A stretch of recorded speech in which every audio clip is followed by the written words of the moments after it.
Twins lose their fifth in a row in a wild one. Got our Twins expert, C.J. Baumgartner. He's going to help us break it all down. It's all coming up next on the Locked On Twins POSTCAST.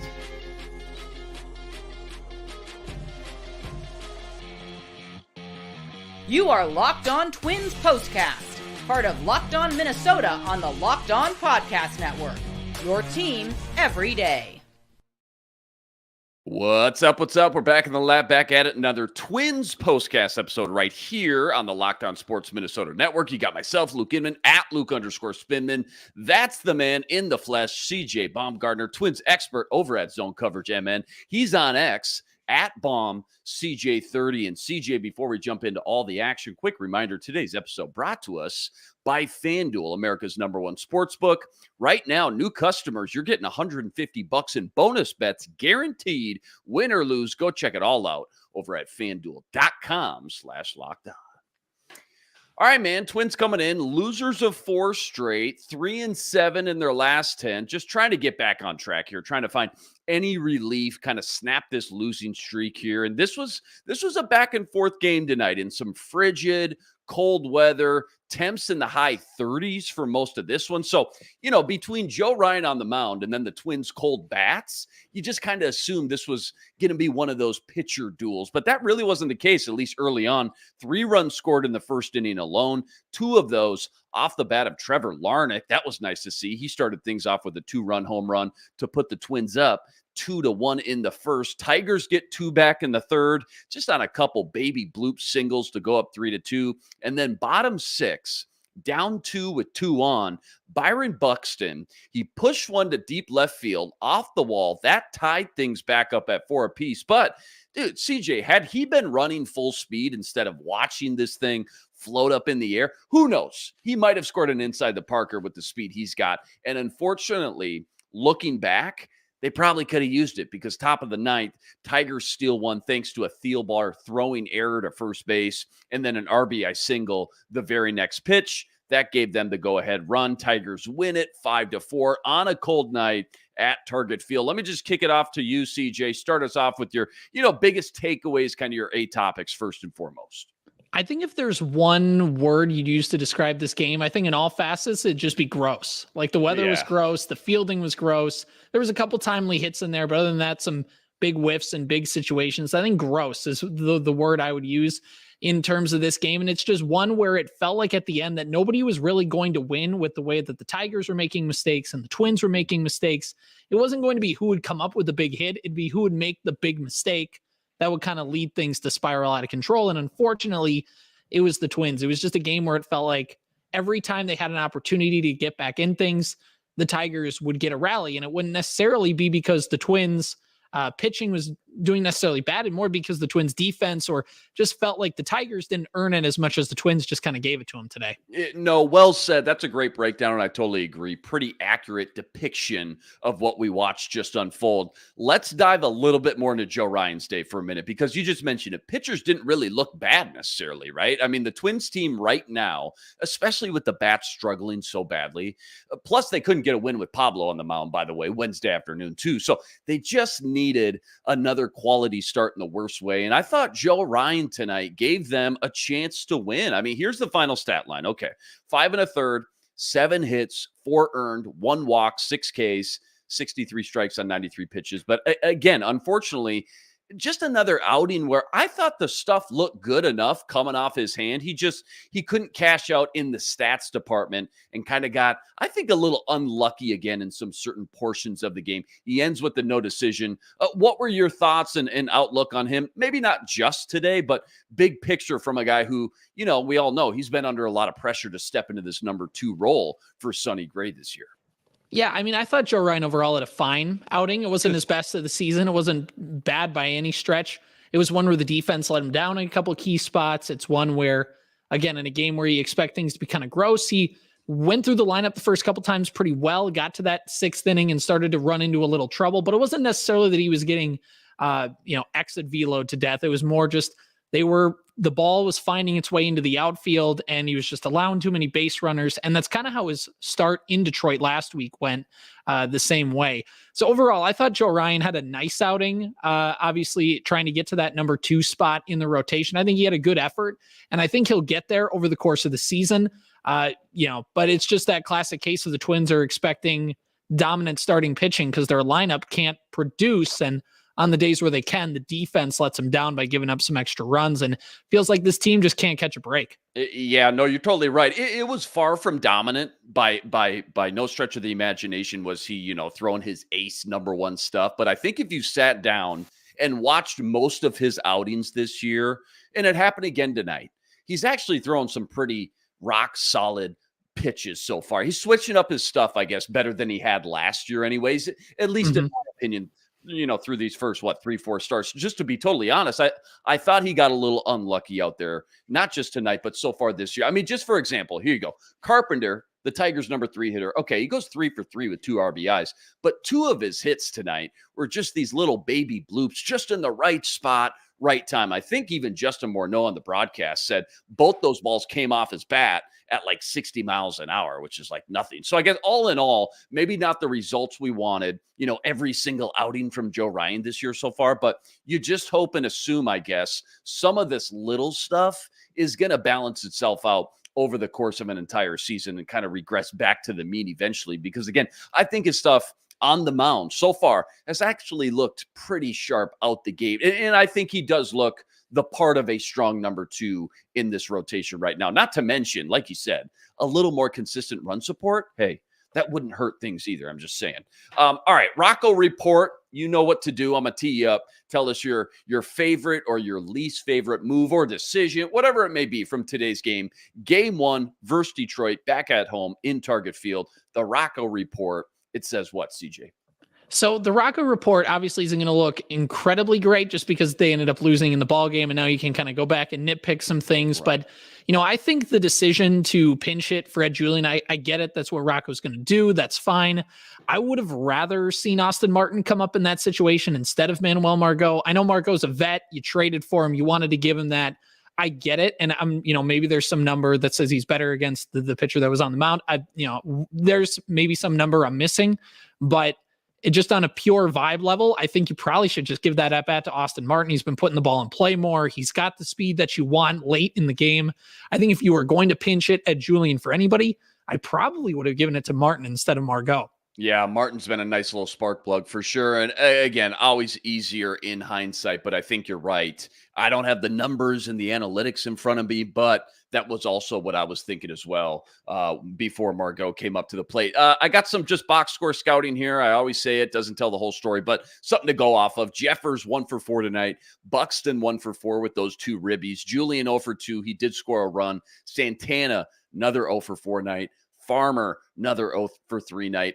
Willie Castro, 1 for 3. Couple really good at-bats, I thought, tonight. Kirilloff stays hot, 1 for 3 with a run scored. Just final thoughts, I guess, when you see these box score numbers. What else jumps out to you tonight for good or bad? I think it's just the strikeouts that just keep racking up and coming in those big spots. I know Buxton got the big 2 RBI double, which is a good thing to have, and Larnach got the 2-run homer, but Kyle Farmer comes up to the plate with that runner on second base. You do the small ball, you get Willie Castro into second. That's just one where you gotta come through in that situation. And I think that, overall, it's a constant thing for Twins fans when you see teams like the Tigers get these little swings that go into the outfield, and you have these, it feels like Cleveland Guardian baseball where you get batting average on balls in played to death. And then you have the Twins who come up there and they're swinging hard. They want exit velocity. Like, I agree with the process and all that. But when you as a fan see guys go up there and swing and miss in big spots and you can't even put the ball in play, it's not, it's just not great. And I think every time the Twins have had runners in scoring position, there's just that thought in the back of their fans' minds where they're just not going to come up with a hit in this situation. That's been really the big story of the season so far. Yeah, well said. That's definitely been the A topic through these, first 18 games or so, without a doubt. All right, plenty more deep dive from this one, plus our nerdy stat of the day. That's all coming up right after this. Quick reminder, tonight's episode brought to us by Prize Picks. Prize Picks, America's #1 fantasy sports app with more than 3 million members to date. And for me and my money, it's by far the easiest and most exciting way to get in on all the action while you watch your favorite sports and your favorite players. All you got to do, you pick more or less on 2 or more player stats and watch the winnings roll in. Spring training, obviously, well over. The season is officially underway. So whether it's strikeouts, RBIs, first inning runs, home runs, you name it, take your pick on more or less and add them to your Prize Picks entries today, or get in on all the NBA action right now and win up to 100 times your money on the Prize Picks app. Plus, Prize Picks also offers weekly promotions and special offers for the biggest moments in sports. Not to mention, they now offer Apple Pay for quick and easy deposits into your account all season long. Download the Prize Picks app today and use code LOCKEDONMLB for a first deposit match up to $100. All right, you just touched on it. These bats are cold, man. Ice cold. They're 3rd worst in the MLB right now in runs scored, dead last in batting average. But who's to blame right now, CJ? Is this a player's thing? Is this a coaching thing? Or is this just a GM thing, not bringing enough talent, not bringing enough depth to compete at a high level this year? Where do you kind of shift the blame right now? Because pretty soon, if this keeps up, someone's going to have to be the scapegoat and take the majority of this blame. Yeah, I mean, it's not been great. And it's a lot of what we saw in the first half of last season. A lot of strikeouts, a lot of inability with runners in scoring position. The Twins maybe can get the pass a little bit. You know, they don't have Royce Lewis. They don't have Carlos Correa. Matt Wallner has been a little bit of he's been a big disappointment so far in the first few weeks of this season. And I think that's that's not all the blame, but obviously, Carlos Correa and Royce Lewis are 2 of the 3 guys that you're expecting to contribute. And those guys right now are on the injured list. So that's not helping things out. Overall, I know Roco, I saw or heard a clip of him in the pregame talking about how he likes the team's approach. He likes where the team is at. And I think that's fine. I think when things are going right, they can work the count, they get ahead, they make the pitcher work, and they get runners on base. They just haven't been able to take advantage in that situation. And that's where, tightening up the approach and being able to hit, I think it does fall on the players to get the job done. But that being said, it just feels like every time they get themselves in that good spot, they can't quite drive it home. So I feel like it's got to go more towards the players. But I can see people who say, well, they maybe got to change up their approach in those runners in scoring position spots. And, when you look at talent on the roster, it was a team that was relying a lot on that rookie help. And Julian's having a decent start to the season, but not great.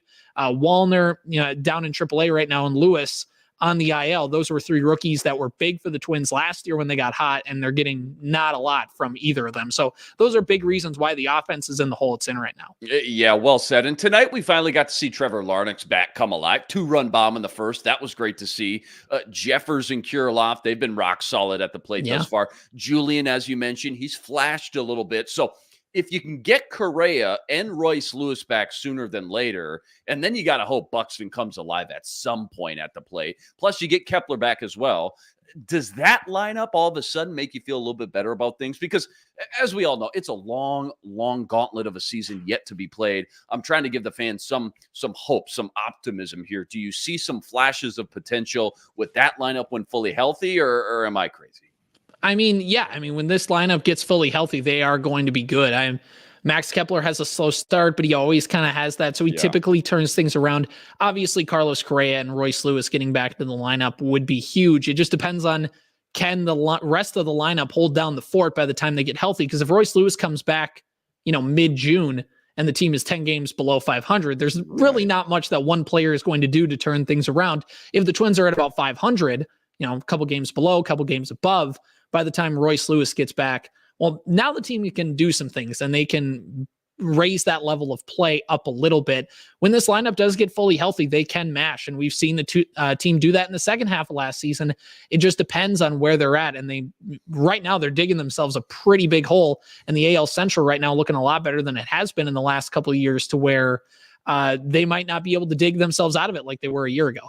Yeah, we talked about that last week. Like, what's the goal right now with Correa and Royce Lewis, your two best players out right now? What's the goal? Like, what's the mind? Just go 500, just try to stop the bleeding and just hover around that 500 mark just long enough until you get those guys back. And then hopefully you can get hot and go on a tear. That seems like best case scenario right now. Since the last time we spoke a week ago, we had that conversation. Who's the one guy, though, you're most concerned with after these first 18 games? Kyle Farmer, obviously an obvious choice, right? Carlos Santana still doesn't have a hit at Target Field, which is kind of wild to say. But who's the one guy, if I made you pick one, that's kind of struggling or surprised you the most in the wrong way, top of your head, and why? Well, I mean, it's an easy choice for me because he's down in AAA right now. It's Matt Wallner. That's a guy that they really expected to do a lot of stuff with. Mm-hmm. And he's going to be a big strikeout guy regardless, but he provided not really any power, which is the reason that you put up with the strikeouts is because he can hit the ball very, very far. And when he can do that and he still strikes out a lot, he's not doing much for your team. So Matt Wallner's a guy who I really expected a lot more from, and things can change. Things can turn around. He's already gotten some good hits in AAA, so maybe it's a quick turnaround for him. But yeah, Carlos Santana is also one I expected him to contribute a lot more than he has right now. I know he's a veteran. I know that he's, past the peak of his career, but you'd still thought that there's some good baseball you can squeeze out of him. And right now he might be cooked. Yeah, he might be toast. I know it's early. It's only 18 games, but thus far, man, he just doesn't look like he's got the same pop or juice in that bat whatsoever. Flip side of that, give me one guy who's impressed you the most then through these 18 games. I know not nearly the list to kind of pick and sift through, but who's one guy that maybe has exceeded expectations compared to the preseason outlook that you had? It's got to be Alex Kirilloff, I think, because he's a guy that they brought in Carlos Santana and basically kicked him out of the first base spot. He's been, playing DH. He's been playing that corner outfield spot, and he's been good at those positions or, passable. And it's the hitting that's really come alive for him. And when that wrist is healthy and the shoulder's healthy, you realize why Kirilloff was at one point the Twins' top prospect. And he's been hitting the ball all around the yard. He got another extra base hit today, and has been a nice surprise. He's shown flashes of that through the last few years. So if he can stay healthy and keep this up for a full season, he has a chance to be the Twins' most productive hitter this year. Yeah, well said, and totally agree on that one for sure. Nerdy stat of the daytime. You got any fun or crazy stat or analytic you kind of got locked and loaded you can share with us tonight? Well, it's something that's been said before, but I think it just bears repeating after the Twins offense had the day it's had, where I don't have the exact number that their team batting average is at right now, but through the first 17 games of the season, the Twins team batting average, I think, is only higher than the Detroit Tigers team that set the AL record for most losses in a season. Not a great company. Not great, Bob. Not great. So that's I didn't search that stat. I know a lot of people have put that out on social media. I just think that it bears repeating after another game like you had today. Yeah, not what you want. All right, don't go anywhere. We're going to preview games 2 and 3 versus Detroit coming up. That's all coming up right after this.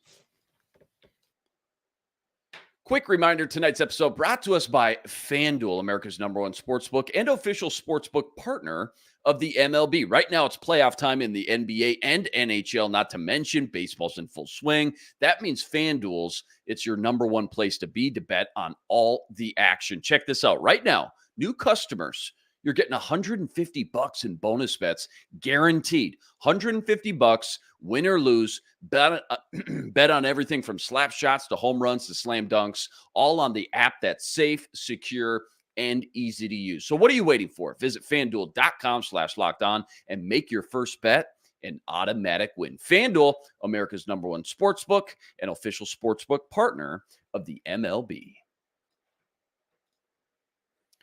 I don't know if you saw this. ESPN, they always do this every week. They just dropped their newest power rankings.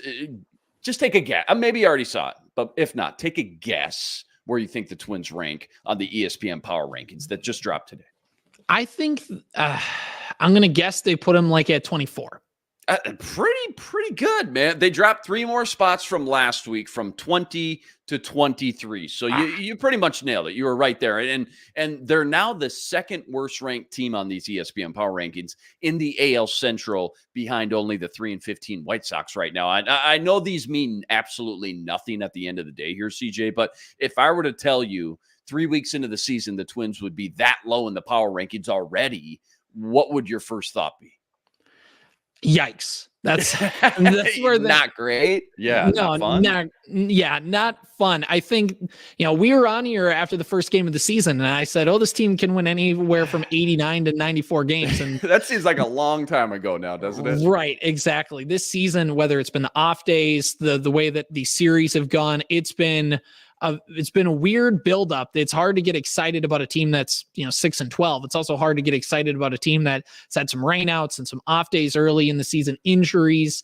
I think there's the Murphy's Law situation, and I think that's happened with the Twins. I think if you would have told that to me on after we did our first show of the season, it'd have to be that. It'd have to be just everything that could have gone wrong has gone wrong. Carlos Santana, who they brought in, hasn't quite been hitting. The lineup has gone back to the first half. Royce Lewis is injured. Matt Wallner's regressed. I mean, all of that is just kind of things must have went downhill very fast. All right, let's close out. Quick little preview for games 2 and 3 versus Detroit. Now, game 2, you got Bailey Ober on the mound. Louis Farland scheduled for Sunday. Detroit off to a nice start, I guess. Couple games over 500. They've been pesky, man, versus these Twins. Plus, obviously, the A topic, as we've mentioned this entire show, Twins bats. Just ice cold, just struggling in general, as everybody knows. But talk to me about Bailey Ober, how he's looked so far this year, and then maybe one or two things you're looking for in these next 2 games coming up with Detroit. Yeah, I mean, outside of that one spring, that first start out of spring training for Bailey Ober in Kansas City where he got shelled, he's been about what we expected out of Bailey Ober. A nice mid-rotation starter, can give you a good 5 innings. Sometimes it can be a little bit harder than others. I think, like some of the other Twins pitchers, that long ball has been something that has impacted Ober. And as long as he keeps the ball in the yard, he's a really, really effective pitcher for the Twins. And there's a reason why some people, would rank him coming into the season a little bit higher than Ryan, is just because of that potential that they saw in him. I think Bailey Ober, obviously, his ERA is going to look a little bit inflated from a couple of the earlier starts, but I think he's come around. I thought he's been pretty good. And in these next couple games in the series for the Twins, it's, trying to take advantage of these opportunities because they have the Tigers, they have the Angels, they have the White Sox a couple different times throughout the rest of the month. There's a big opportunity for them to try and win some games and to get back out of this hole that they've dug themselves in. But they're going to need a good start from Bailey Ober tomorrow to try and get that thing back on track. Yeah, well said. All right, last one, quickie to close. I'm just curious, 18 games in now, a little bit bigger sample size, obviously, as well. Which team in the AL or which player even, not even AL, just the entire league, what has surprised you the most throughout the entire league? Whether it's a specific player, a team, could be for good, could be for bad, now that we're 3 weeks into the season. I think it's the Astros having as weird of a start as they've had. That's kind of thrown me through a loop because I think even when the Astros had Dusty Baker come in after AJ Hinch, they didn't skip a beat. They just kept winning. And a team that went to that ALCS again last year, new manager, but it's a bench coach who was on that team and really well liked and respected, and a guy who was probably going to get a manager job regardless. He gets one in Houston, and they've just felt off. It's been weird for them to start the season. Maybe their schedule's been weird. Maybe just one thing hasn't been right. Maybe I just haven't looked deep enough into it. But man, it feels like the Astros are off to a really, really weird start this year. No, they definitely are. Absolutely. All right. Well done. Twins lose their 5th in a row tonight, 5-4. Game 2 tomorrow. Bailey Ober on the mound, as mentioned, and 6 straight home games left here remaining. So a nice little opportunity. Get a little confidence back in the mix. Get some real momentum going again, especially with the White Sox, who are 3-15 right around the corner here as well. First pitch tomorrow, 1:10 p.m. Central Standard Time start.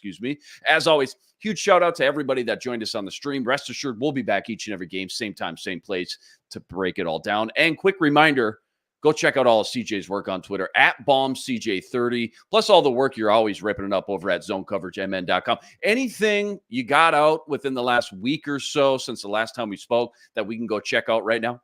Yeah, I wrote something this week about Louis Farland and how it seemed like he was the Twins' big winner of the team not really going and getting starting pitching depth because it meant he could crack that opening day roster, which is good. And I think a lot of fans, myself included, thought he should have been on that opening day roster. But now that he is, and he's having a little bit of trouble, especially keeping the ball in the yard, it feels like maybe a couple starts down in St. Paul wouldn't have been too bad for him. And he doesn't really get that luxury because it's not very deep. And I explained it a whole lot where, he looked like he came out as the big winner, and he actually might be the loser in all this because he's going to have to keep pitching his way through it in the major leagues and hope he can figure things out without his ERA getting too inflated. So that's something That's my latest piece up for zone coverage that people can check out. Oh, man, that's awesome. Can't wait to go check that out. And if it's not too much trouble, make sure to like and subscribe. Help us get to 8,000 subscribers. That's always much appreciated. Not to mention, you can always find all our Locked On Sports Minnesota content wherever you find your podcast. That includes Apple Music, Spotify, and other various outlets as well. All right, that'll do it for us tonight.